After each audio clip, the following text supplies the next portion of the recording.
travaillé pendant 4 ans là-dedans. Et malheureusement, oui, voir ça, c'est catastrophique pour lui.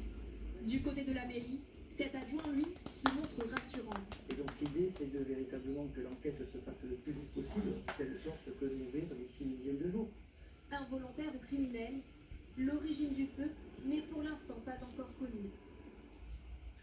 Jusqu'où ira la dégradation de notre système de santé, longtemps présenté comme l'un des meilleurs du monde depuis plusieurs mois? L'hôpital de Langres, en Haute-Marne, faute de pouvoir pousser les murs pour accueillir de nouveaux patients aux urgences, on installe ces patients dans un garage. Sophie de Vessière et Élise Guzman. Le film sa nuit à l'hôpital de Langres.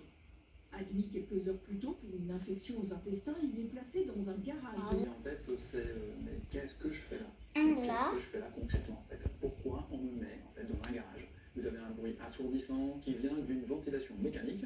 C'est un garage, donc forcément il y a des ventilations. Et derrière ça, j'ai pas fermé l'œil de la nuit.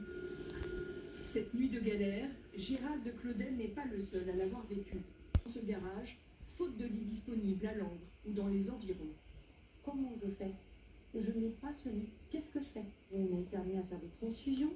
C'est une manifestation de chirurgie. Ici, 22 lits ont été supprimés il y a 2 ans. France a lancé des appels à l'aide en vain. Il a décidé de démissionner il y a 1 mois. Il y a l'impression qu'il décède parce qu'il n'a pas été bien surveillé, ou pris en charge, notamment au garage. J'ai une part de responsabilité, bien sûr. Le centre hospitalier de Langres n'est pas une exception.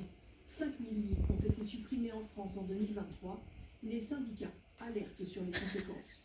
Une nuit pour un patient de plus de 75 ans qui dort sur un brancard aux urgences versus un patient qui est hospitalisé dans un lit d'hospitalisation, c'est une augmentation de mortalité de plus de 40%.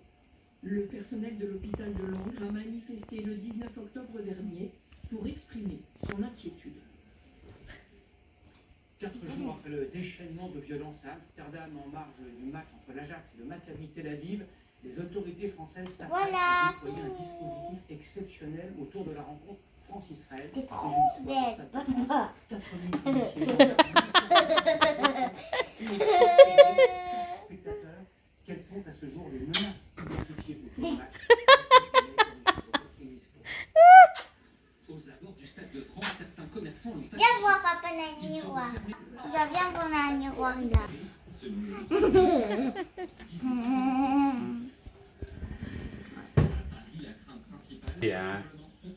Hein, t'as bien travaillé toi, hein? Ouais. Oh, des beautés là. Non, moi je vais travailler animal. Ah ouais, et tu vas faire comme ça aux animaux? Ouais. Ouais, aux chiens, aux chats. Oui. Oh, tu vas... C'est vrai? Oui. Bon, alors je remercie beaucoup, hein, où t'as fait. T'as bien fait. J'ai la tête bien fleurie. J'ai la tête bien fleurie, non? Oui. Hein? L'État d'Israël conseille à ses ressortissants d'éviter d'assister à cette rencontre et de ne pas porter de signes distinctifs permettant de les identifier. Premièrement, c'est des précautions. Après Amsterdam, il faut être vigilant. Il y a des indications qu'il y a des menaces ici en France ou dans d'autres endroits en Europe. Sur les réseaux sociaux étrangers pro-palestiniens, Waouh, t'es vraiment une fille là. Une lointaine, la trêve olympique sur le front social, un été sans grève. 4 secteurs vont être très perturbés dès les prochains jours. Le transport aérien, la SNCF, les agriculteurs. À quoi faut-il s'attendre? Faut-il déjà prendre vos précautions si vous devez vous déplacer? Francesco De Pacchi, Amel Brignoli et Jean-Marc Lucas. C'est un mois de novembre sous haute tension. Et demain, grève des chauffeurs de bus de la RATP à Paris. Ils protestent contre l'ouverture à la concurrence. Le surlendemain, jeudi, mobilisation cette fois-ci des pilotes de ligne contre le projet de taxe sur les billets d'avion.